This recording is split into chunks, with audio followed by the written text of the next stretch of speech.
C'est ma première fois de prendre part à l'atelier et cela m'a permis de comprendre le fonctionnement du Swiss Water Consortium, de comprendre les outils et les approches qui sont utilisés, de faire connaissance avec les autres projets qui sont mis en œuvre dans les autres pays, et de faire le partage d'expériences aussi que les autres projets ont eu à faire, et les bonnes pratiques, les leçons apprises que je pourrais répliquer dans la mise en œuvre du projet que je gère, le projet LAFIA. Okay, donc au niveau du consortium, nous avons mis en place, nous avons commencé à travailler dans le cadre de l'approche systémique depuis la phase 4 en 2023. Cette approche est extrêmement intéressante parce que ça permet une nouvelle façon d'intervenir dans le cadre des projets du consortium. Et donc, durant cet atelier, nous avons beaucoup parlé de l'approche.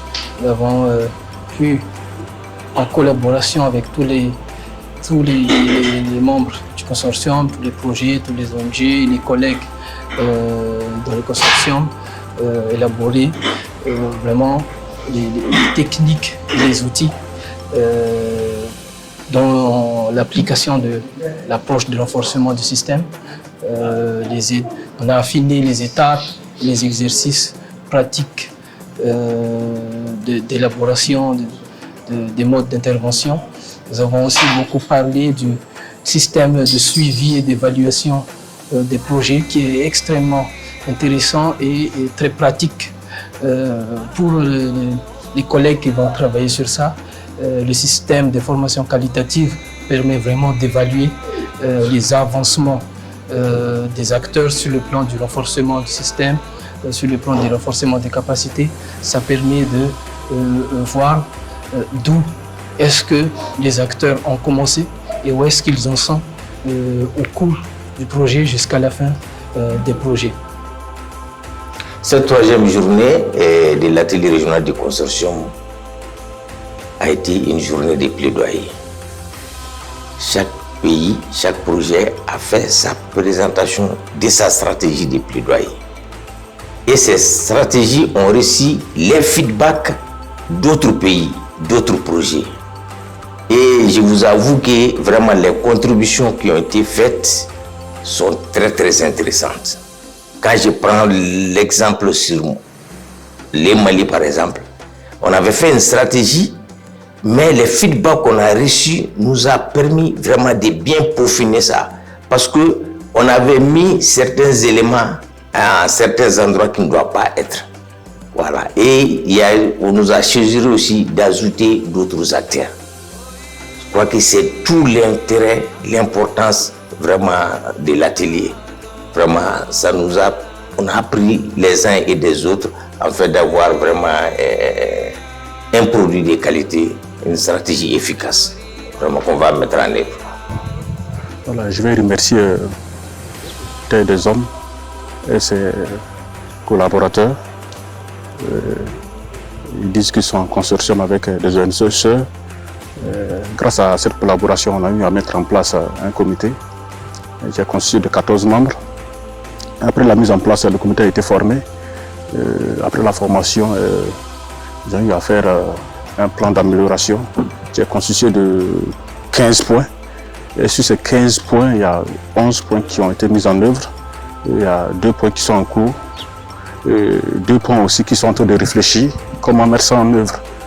Voilà, grâce à cette collaboration, on a remarqué que l'hygiène au sein des centres de santé, des INADO, s'est améliorée.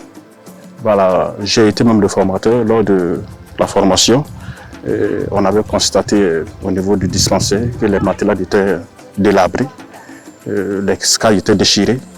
Et avec cette visite, ils ont pu remarquer que non, tous ces paramètres ont été mis en œuvre. Voilà, c'est à féliciter. Et on les galvanise à mettre les activités qu'on n'a pas encore élaborées. Et peut-être avec la révision du plan d'amélioration, ils auront autres activités aussi à ajouter.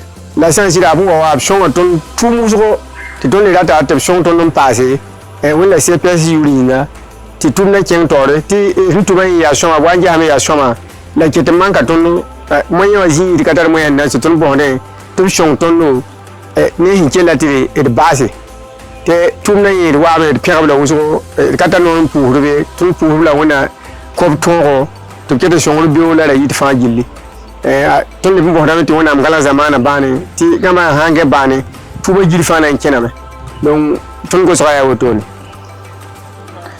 Alors, dans le cadre de la mission du consortium d'amélioration des conditions d'accès à l'eau, hygiène et assainissement, nous sommes aujourd'hui en équipe au niveau du village de Zinado, dans le CSPS de Zinado, pour un peu observer les améliorations qui sont là, ce que le partenaire Terre des Hommes Burkina arrive à réaliser ici, dans le cadre du WashFit. WashFit qui est quand même un outil d'amélioration des conditions IHA. Nous sommes carrément très satisfaits de ce que nous avons observé sur place, à savoir un comité quand même qui a pris à main son plan d'amélioration, qui est au devant de ce qu'ils font, un comité carrément qui s'est approprié de l'outil en question et qui arrive à faire des réalisations et qui arrive à être dynamique. Ce comité-là, nos impressions sont vraiment excellentes parce que c'est vrai que c'est quelque chose de nouveau et à peine 4 mois sur 15 points inscrits dans leur plan d'action, 11 sont réalisés et 2 autres en cours de réalisation. C'est vraiment salutaire et c'est pour dire que quand les choses sont bien faites, ça marche. Tout n'est pas question de ressources financières, mais beaucoup plus d'organisation et de volonté de réussir. Ces activités de plaidoyer sont essentielles, je dirais indispensables pour tout changement. Je pense qu'en passant par nos enfants, nos jeunes dans les écoles, on assure un changement en profondeur, mais dans la durabilité, pour tous les comportements en matière de bonnes pratiques d'hygiène, d'assainissement et de nutrition.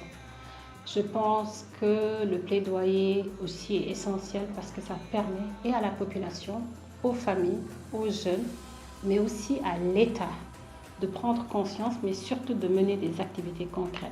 Je donne un exemple. On a eu l'occasion l'année dernière de rencontrer l'ancien ministre de l'Éducation nationale du Burkina Faso. Dès qu'on lui a parlé de nos approches, de l'approche école bleue notamment, tout de suite il y a adhéré, il a voulu qu'on aille tout de suite rencontrer à l'ENAM la dernière promotion de 2023 des futurs directeurs d'écoles secondaires. Et qu'est-ce qu'on visait? Tout simplement de former ces futurs administrateurs des écoles, de les sensibiliser, mais de les outiller afin que dans les écoles, qu'ils puissent faire appliquer ces bonnes pratiques en passant par les enfants. Et je dirais que le plaidoyer est nécessaire et il faut le commencer très tôt, que ce soit dans les maternelles, les écoles primaires, les écoles publiques. Et pour cela, il faut que l'État, les acteurs de la société, le secteur privé, parce qu'il faut croire que certaines entreprises, certains acteurs du système, du marché, de l'économie, du pays, trouveraient intérêt et gagneraient à investir dans l'assainissement. Les acteurs aussi qui sont importants dans ce plaidoyer, c'est les municipalités, les collectivités locales, les collectivités territoriales. Donc en passant par ces agents, là aussi on s'assure d'un plaidoyer actif parce qu'il ne s'agit pas de faire des lois, il ne s'agit pas de venir forcer. Il s'agit, je pense, de les rencontrer, de venir avec une approche concrète comme l'approche école bleue, où l'enfant devient ambassadeur très tôt, dans son milieu de vie, dans sa famille, dans sa société, son village, sa région, sa collectivité, et d'associer maintenant les autorités, d'associer le secteur privé.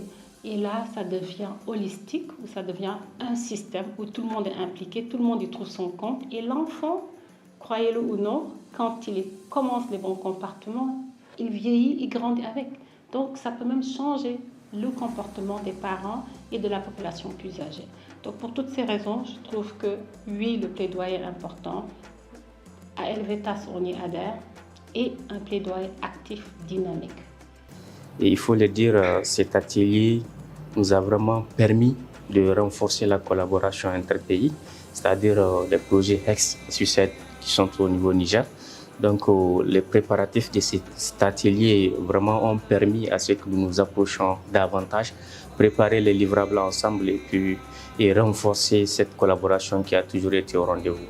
C'est important aussi de dire qu'à l'issue de cet atelier, il y a eu plus ce partage d'expérience attendu au début de l'atelier. Et cela aussi nous a permis de comprendre encore l'importance, de comprendre davantage l'importance de continuer à travailler et à collaborer ensemble. Alors, durant cet atelier, nous avons partagé les expériences en projet sur les interventions en contexte d'insécurité. Comme vous le savez, le Bénin est l'un des pays les plus jeunes. Et ici, nous avons le Burkina, le Mali et le Niger qui ont quand même cette grande expérience d'intervenir dans ce contexte qui a suffisamment évolué et qui a beaucoup changé.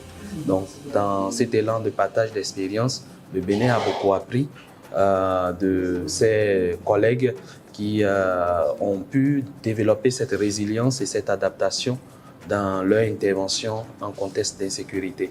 Et je crois que cet atelier nous a beaucoup apporté à ce niveau et cela trouvera également un terrain assez fertile dans notre contexte à nous pour appliquer les différentes leçons qu'ils ont apprises dans leur intervention dans un environnement d'insécurité. Nous avons co-organisé cet atelier avec le conseiller régional du Suisse Consortium. Ça a été une très belle expérience. Nous avons travaillé sur plusieurs thématiques, notamment l'intégrité genre et diversité. Ça nous a permis aussi de voir certains outils comme les outils d'évaluation environnementale et climat, où on a vu l'outil NIRSAT. Ça a été un atelier très réussi. Les objectifs ont été largement atteints. Moi, je suis très satisfait des résultats obtenus et des efforts fournis par les équipes, la dynamique du groupe. Et l'objectif, c'était de soumettre un certain nombre de livrables. Cela a été fait. Et j'étais aussi très content qu'à l'ouverture de cet atelier, que deux délégations, notamment Helvetas et Peter Delzong, fassent l'ouverture de l'atelier et avec aussi la participation du Bureau de la coopération suisse au Burkina Faso. Donc, pour les prochaines étapes, il s'agira de consolider ce travail qui a été fait et puis renforcer encore la dynamique du groupe, le travail interprojet, parce que le but du consortium, ce n'est pas de mettre en œuvre des projets individuellement, sinon la DDC n'aurait pas financé, mais c'est de démontrer que en tant qu'équipe, en tant qu'ensemble d'ONG, la somme de notre travail collectif est supérieure à la somme des projets mis en œuvre individuellement. Donc merci à tous les participants et surtout merci à Terre des Hommes pour l'organisation réussie de cet atelier-là et vivement le prochain. Merci.